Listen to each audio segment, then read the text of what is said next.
लखनऊ दलित OBC अल्पसंख्यक एवं आदिवासी संगठनों के परिषद द्वारा सहकारिता भवन विधानसभा रोड लखनऊ उत्तर प्रदेश में सामाजिक न्याय सम्मेलन का आयोजन किया गया। इस अवसर पर डॉक्टर उदित राज पूर्व सांसद ने कहा कि लोकतंत्र बचाने का काम सिर्फ नेताओं का नहीं है बल्कि समाज के लोगों का भी है। वक्फ और आइन बचाने के लिए एकता का मुजाहरा करते हुए लड़ाई लड़नी होगी। कोई पार्टी आपकी आवाज नहीं उठाएगा क्योंकि उन्हें हारने का डर है, इसलिए होशियारी से काम करने की जरूरत है। उन्होंने जातीय जनगणना की मांग करते हुए कहा, इस मांग को लेकर हमें मिलकर कोशिश करनी होगी। उन्होंने कहा कि बहुजन आंदोलन का मुसलमानों को बहुत फायदा हुआ है क्योंकि जब से दलित जागा तब से अत्याचार कम हुए हैं और अगर मिलकर एक धक्का दे दे तो हम इन्हें सत्ता से उखाड़ फेंकेंगे। उन्होंने कहा कि लोगों में बराबरी की सोच नहीं है और राहुल गांधी जी समाजी न्याय की लड़ाई लड़ रहे हैं। उन्होंने मुसलमानों की तालीमी पसमानदगी पर भी दुख का इजहार करते हुए कहा कि अपने हालात को हमें खुद बदलना होगा और ये एकता के द्वारा ही मुमकिन है। उदित राज ने आगे कहा कि एक तरफा कार्रवाई से बचने के लिए भागीदारी जरूरी है और भागीदारी के लिए संघर्ष जरूरी है। रिजर्वेशन की वजह से दलितों की हालत अच्छी हुई है और भागीदारी न होने की वजह से मुसलमानों की हालत दलितों से खराब है। जब मंदिरों की कमेटी में मुस्लिम सदस्य नहीं हो सकता तो वक्फ में गैर मुस्लिम सदस्य कैसे ही सकता है। वक्फ अमेंडमेंट बिल किसी भी सूरत में कबूल नहीं है। सामाजिक न्याय की लड़ाई ही उन्हें खत्म करेगी और हमारी लड़ाई नॉन पॉलिटिकल होगी। शाहिद अली एडवोकेट ने कहा कि बाबा साहब के बनाए हुए बराबर के अधिकार को सरकार समाप्त करने में लगी हुई है। उन्होंने कहा कि अफसोस की बात है कि वक्फ अमेंडमेंट बिल पर गुमसुई हुई है। वक्फ अमेंडमेंट के बाद आपके पास मस्जिदें, दरगाहें, कब्रिस्तान इत्यादि नहीं बचेगी। उन्होंने कहा कि हम वक्फ बोर्ड की कमाई से हम हजारों हॉस्पिटल और स्कूल कॉलेज बना सकते हैं और देश का बजट फाइनेंस कर सकते हैं। वक्फ अमेंडमेंट बिल लाकर ये सरकार लोगों की दोबारा से गुलाम बनाना चाहती है और अगर आवाज नहीं उठी और नहीं जाग तो सबकी कुर्बानियां बर्बाद हो जाएंगी। इसलिए बेदर हो जाओ और अपने हक के लिए आवाज उठाओ। अगर आवाज नहीं उठी तो वक्फ और रिजर्वेशन को खत्म करके रहेंगे। जावेद अहमद चेयरमैन वक्फ वेलफेयर फॉर्म ने कहा कि वक्फ में संशोधन एक खतरनाक कदम है। इससे पहले भी वक्फ पर हमले हुए हैं। ये वक्फ बिल वक्फ संपत्ति पर कब्जा करने की एक कोशिश है। अरशद खान पूर्व विधायक जौनपुर ने कहा कि मुसलमान की तरक्की कौम की लड़ाई में ही मुमकिन है, इसलिए सभी के साथ मिलकर लड़ाई लड़नी होगी, जबकि मुसलमान हमेशा सिर्फ अपने मसाइल में ही उलझा रहा है। जातीय जनगणना मुसलमानों की भी जरूरत है और साथ ही दलितों और पिछड़ों के हक की लड़ाई लड़ने की जरूरत है। तारिक गाजी ने कहा कि समाज के सभी को वर्गों को साथ लेकर चलना होगा, तभी मसालों का हल एवं तरक्की मुमकिन है। इस अवसर पर advocate Anwar Khalil, advocate Shakir Kiranvi, advocate Satish Kumar, Ram Madan, Satendra Verma, Sanjay Raj, Fazal Karim, सभासद मेरठ, तालिब अली, आफ्ताब आलम इत्यादि ने अपनी बात। तो उस पे भी जो है वक्फ बोर्ड ने अपना दावेदारी ठोक रहा है। क्या ये भी इस बात को कहाँ तक की उसमें कुछ चीजें हैं जो तो जांच का विषय है, लेकिन कुछ चीजें हो सकती हैं कि ऐसा हुआ हो। अगर बात होती है तो हो सकता है सच्चाई हो, लेकिन वक्फ बोर्ड का ऐसा कोई अपना पर्सनल कोई फंडामेंटल ऐसा नहीं कि ऐसा कुछ करे और जमीन उगाही करे। जो वक्फ बोर्ड के पास ही पर्याप्त अपना है तो वही अपना इस समय बचाने का हम लोग मुहिम में है और पूरे हिंदुस्तान पूरे प्रदेश में हम लोग जिले वाइज अभी पूरा प्रोग्राम रखेंगे और ये लोगों को जागरूक करेंगे और सरकार से अपनी बात करेंगे। सर, जिस तरीके से देखा जाता है कि पूरे उत्तर प्रदेश में क्या पुराने लखनऊ की बात करें और भी काफ़ी ज़िलों के और शहरों की बात करें तो वक्फ बोर्ड की संपत्ति इतनी पड़ी है कि जिसके ऊपर लोगों की वक्फ बोर्ड की नज़रें ही नहीं जाती हैं और अब वक्फ बोर्ड उस चीज़ पर नज़र डाल रहा है और अभी भी कितनी संपत्ति वक्फ बोर्ड की ऐसी पड़ी है जो खंडाइल हो गई है, टीलों में तब्दील हो गई है। उसके ऊपर भी जो है वक्फ बोर्ड की निगाहें क्यों नहीं जाती हैं? जब इस तरीके के मुद्दे उठते हैं जब भी वक्फ बोर्ड क्यों जागता है? बिल्कुल, ऐसी वक्फ बोर्ड की ज़मीनों में बहुत है, क्योंकि अगर जांच की जाए तो बहुत निकलेगा। वक्फ बोर्ड की ज़मीनों में तो अभी तो बात तो आई कि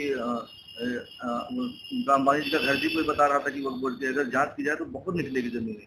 लेकिन वक्फ बोर्ड के बाद जो लोगों ने कब्जा करना शुरू कर दिया ज़मीनों पे, उसको वक्फ बोर्ड बचाने का प्रयास कर रहा है। और ये बोर्ड अपना एक इस्लामिक बोर्ड है, इसमें हमेशा सच्चाई हुई है, क्योंकि वो नहीं करेगा कि हो जाए। हमारी सरकार से ये अपील है कि जो वक्फ बोर्ड की जमीनें हैं उनको सुरक्षित किया जाए और जिन लोगों ने अवैध कब्जा कर रखा है वो भी ये सरकार का वो बनता है, फर्ज है ये सरकार का। जैसे कि और न्यूज़ों के मुताबिक पता, जैसे कि अब खबरों में आ रहा है कि दिल्ली संसद भी जो है वक्फ बोर्ड में बताया जा रहा है। सुनने में तो यही आ रहा है, लेकिन उसकी जांच कराई जाए, अगर इस सत्य है तो वक्फ बोर्ड की जमीन वक्फ बोर्ड को दी जाए।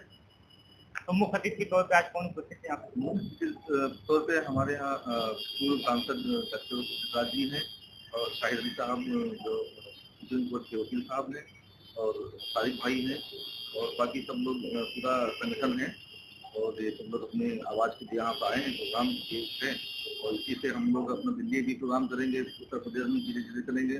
सरकार के सामने अपनी सब जायज नीतियाँ और जायज पक्ष रखेंगे।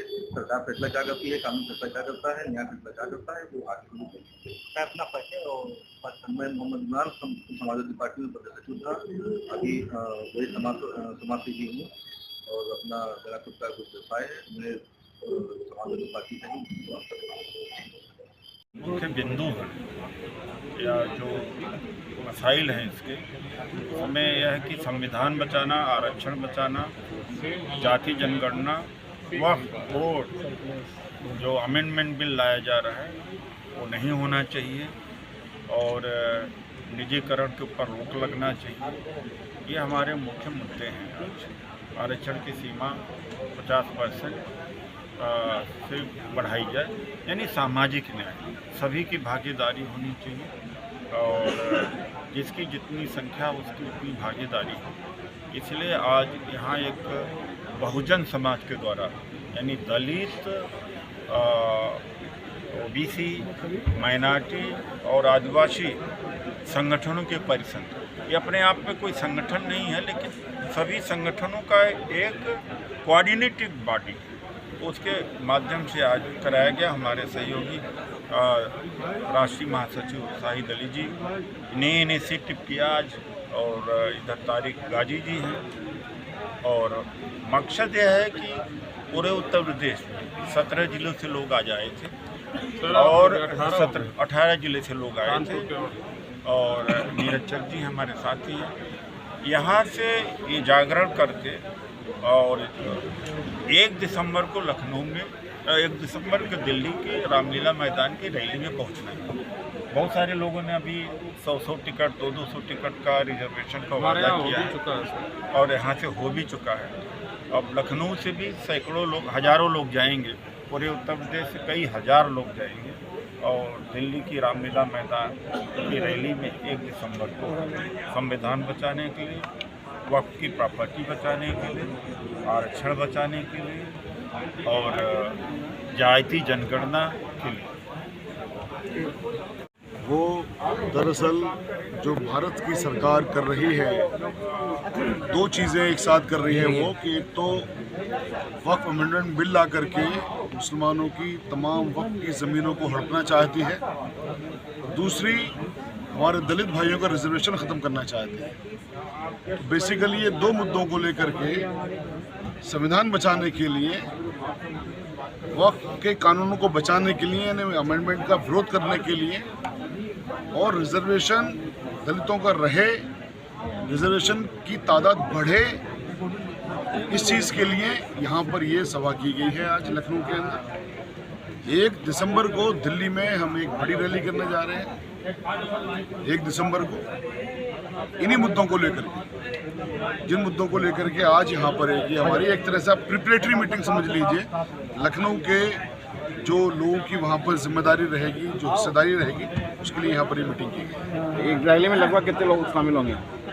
हमारे अनुमान ये है कि दिल्ली की रैली में हमारा कम से कम 1 लाख से ज़्यादा लोग होंगे। अपने लोगों से क्या कहेंगे आप? हमारे अपने लोगों से एक बात ये कहनी है कि भाई, अगर आपने अपने इस हक के लिए नहीं लड़ोगे, आप वक्फ को बचाने के लिए, रिजर्वेशन बचाने के लिए एक दूसरे के लिए मिलकर नहीं लड़ोगे, यानी दलित मुसलमानों के लिए लड़े, मुसलमान दलितों के लिए लड़े और ये आपस में एक दूसरे के लिए नहीं लड़ेंगे, तो आप दोबारा से गुलाम बन जाएंगे। जो बाबा साहेब ने आपको आज़ादी दी, बराबरी दी, बाबा साहेब के संविधान की वजह से बराबरी मिली, आज़ादी मिली, गुलामी से मुक्ति मिली, तो दोबारा से आपको गुलाम बनाने की तैयारियां हैं। ये निशाना खाली वक्त पर नहीं है, ये निशाना खाली रिजर्वेशन को ख़त्म करने पर नहीं है, ये बेसिकली इन दोनों को दोबारा से गुलाम बनाने की तैयारियां हैं, गुलाम बनाने की कोशिशें हैं।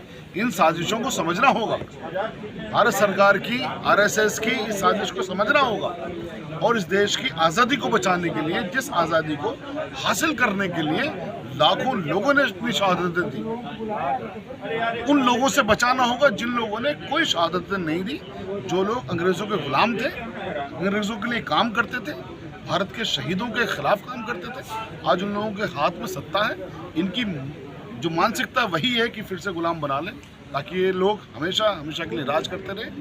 हमारा काम है इन दोनों लोगों को जगाना, ओबीसी को जगाना, आदिवासियों को जगाना, क्योंकि टारगेट पे सब है। आज एक का नंबर है, उसके बाद दूसरे का नंबर होगा। इन्हें पता है कि ये लोग बहुसंख्यक हैं, इन्हें पता है लोग 85% है, इसलिए 85% पे एक साथ हमला नहीं कर रहे, बार बार करके कर रहे हैं। 15% पे करेंगे, फिर 25% पे करेंगे, फिर 10% पे करेंगे, बारी सबकी लेके आएंगे। अगर आप लोग, हम लोग, सब लोग मुत्तहिद ना हुए, एक ना हुए और इनका सख्ती के साथ मुकाबला नहीं किया।